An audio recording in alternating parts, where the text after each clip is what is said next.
Article 3, Bill of Rights. Section 1. No person shall be deprived of liberty, life, or property without due process of law. Nor shall any person be denied the equal protection of the laws. Section 2. The right of the people to be secured in their person, houses, papers, and effects against unreasonable searches and seizures, whatever nature, and for any purpose, shall be inviolable. And no search warrant or warrant of arrest shall issue except upon probable cause to be determined personally by the judge after examination under oath or affirmation. The complainant and the witness may produce the particularly describing the place to be searched and the person of things to be seized. Section 3. The privacy of communication and correspondence shall be inviolable except upon lawful order of the court or in public safety or orders required otherwise described by law. Any evidence obtained in violation of this or the preceding section shall be inadmissible of any person in any proceeding. Section 4. No laws shall be passed acquitting the freedom of speech, of the expression, or of the press, or the right of the people is by to assemble and petition the government for redress of grievances. Section 5. No law shall be made as victim an establishment or religion prohibiting the exercise, the free exercise and exercisement of the religious profession and worship without discrimination of preference shall forever be allowed. Damages shall be required for the exercise civil or political rights. Section 6. The liberty of the above and exchanging the same within the limits prescribed by the law cannot be impaired except upon lawful order of the court. Neither shall the right to travel be impaired except in the interest of national security, public safety, or public health as may be provided by law. Section 7. The right of the people, the information on a matter of public concern shall be recognized.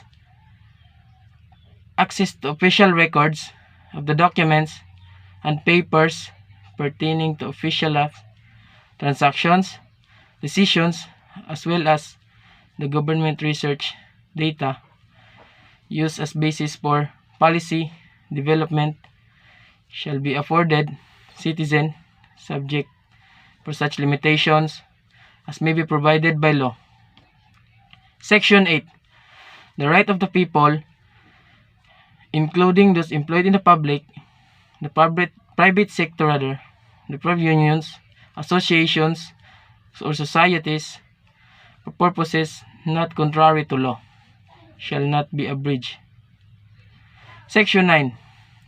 Private property shall not be taken for public use without just compensation. Section 10. No law impairing application of contracts shall pass. Section 11. Free access to the court and quasi-judicial bodies and adequate legal assistance shall not be denied to any person by reason of poverty. Section 12. Number 1. Any person under investigation for the commission of an offense shall have the right to inform of his right to remain silent and to have competent and independent counsel, preferably of his own choice. If the person cannot afford the service of counsel, he must be provided. These rights cannot be waived except in writing in the presence of counsel. Number 2, no torture, force, violence, threat, intimidation, or any other which vitiated the free will shall be used against him. Secret detention, place, solitary, comunicado, or other similar forms of detention are prohibited. Any confession or admission of in violation of this for section 17 thereof shall be admissible in evidence against him. Number 4, the law shall provide article of civil sanctions of violations sections, well as compensation or an rehabilitation rather, of torture or similar practices under families. Section 13. All persons except those charged with offenses punishable by reclusion perpetua in evidence of guilty strong. Before conviction, the viable securities or be released of the recognizance as may provided by law. The right to bail shall not be impaired, even when the privilege of the writ of habeas corpus is suspended. Excessive bail shall not be required. Section 14. Number 1. No person shall be held to answer for a criminal offense without due process of law. In all criminal succession, the accused shall be presumed innocent and on the contrary, and shall enjoy the right himself and counsel to be informed the nature and the cause of the accusation against him, to have a speedy, impartial, in public trials, the witnesses is to face, to have compulsory process to secure the attendance of witnesses and the production of evidence in his behalf. However, after arraignment, trial may proceed, notwithstanding the absence of the accused, provided the accused been duly notified and his failure to be appear is justifiable. Section 15. The privilege of the writ of habeas corpus shall not be suspended in the case of invasion or rebellion when the public safety requires it. Section 16.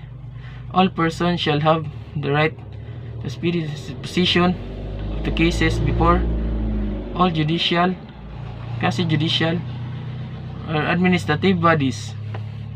Section 17. No person shall be compelled to the witness against himself. Section 18. No person shall be detained solely by reason of his political beliefs and aspirations. Number 2. No involuntary service or any forms exist, a punishment or a crime where all the party have been duly convicted. Section 19. Sorry sir, but I forgot the remaining section. So that's all. My name is Daniel L. Timagos, BS Ed 1, Major in Filipino, Batch 1. Thank you.